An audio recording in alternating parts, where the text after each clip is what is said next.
My name is Rollins and I turned 90 STEM. Most of people I thought were in nursing homes. Last winter, a nurse asked me a question that stayed with me longer than the cold ever did. She said, "How are you still living alone at your age?"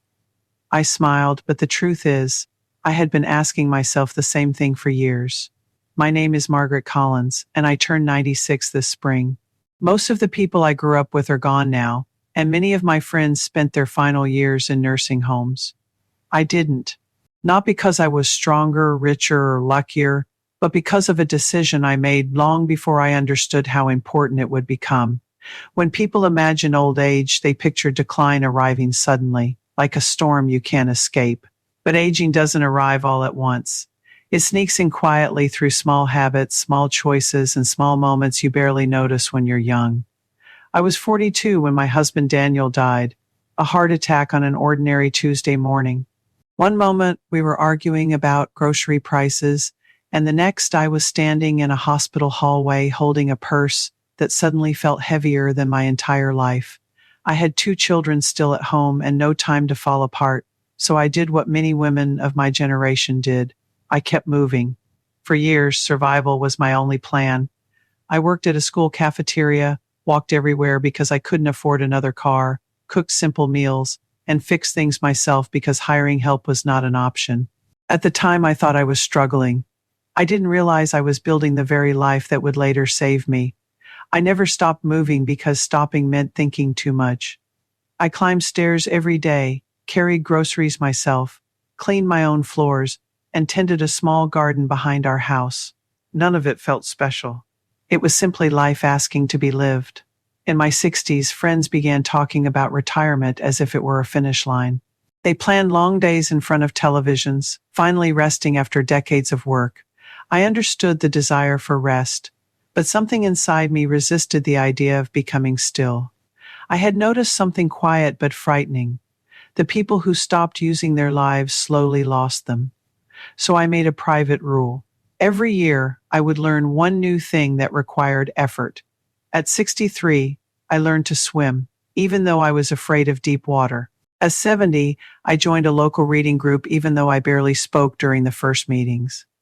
At 75, I started volunteering at a hospital gift shop, standing on tired feet and listening to strangers' stories. None of these choices felt heroic. Often they felt inconvenient, but they kept my world larger than my fears. When Daniel died, loneliness frightened me more than aging ever did.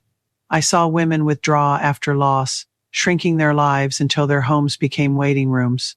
I promised myself my house would never become a place where I waited for the end. So I kept inviting people in, neighbors for tea, grandchildren for baking days that left flour everywhere. Even when I felt tired, even when grief returned without warning, I opened the door anyway. Connection, I learned, is not something you feel first, it is something you practice. In my 80s, the conversations changed. Doctors began speaking slowly to me, as if age had stolen my understanding. Friends moved into assisted living. Some told me they had no choice, and many truly didn't. Illness comes without permission, but others had simply grown unused to managing their own lives. Decisions became overwhelming because they had stopped making them years earlier. That frightened me more than death itself. I began paying attention to small independence, cooking my own meals instead of ordering out, managing my bills even when technology confused me, walking every morning, even when my knees complained loudly enough for the neighbors to hear. Independence, I discovered, is like a muscle. Ignore it long enough and it disappears.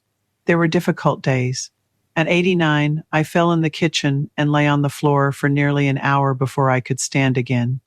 I remember staring at the ceiling, realizing no one was coming unless I found the strength myself.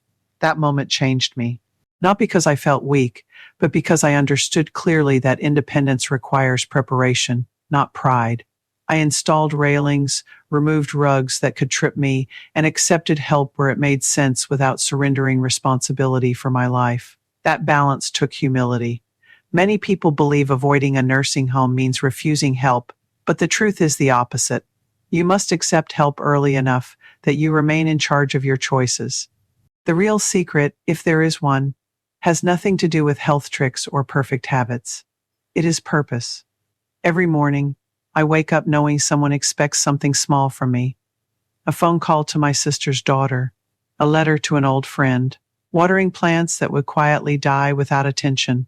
Purpose gives the body a reason to cooperate.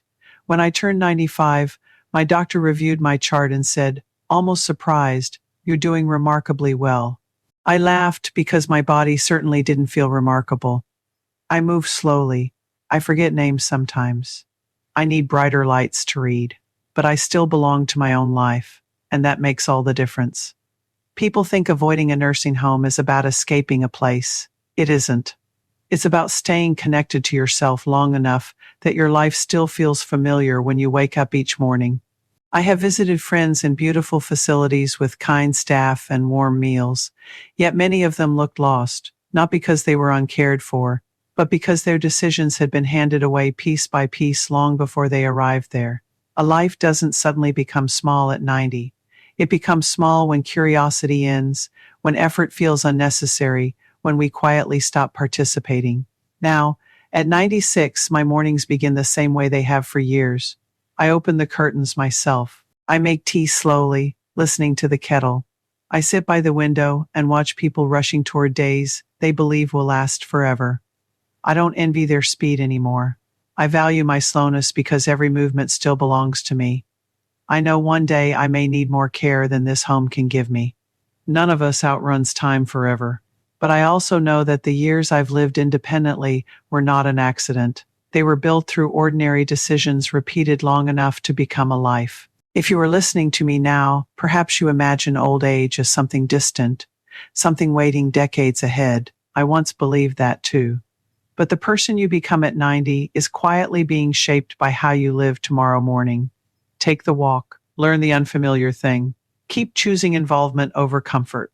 Not because it guarantees anything, but because it keeps you awake inside your own story. I avoided a nursing home, not by fighting aging, but by staying engaged with living. And if there is one truth I have earned after nearly a century, it is this. Independence is not given to us at the end of life. It is practiced, gently and stubbornly, every single day long before we realize we will need it.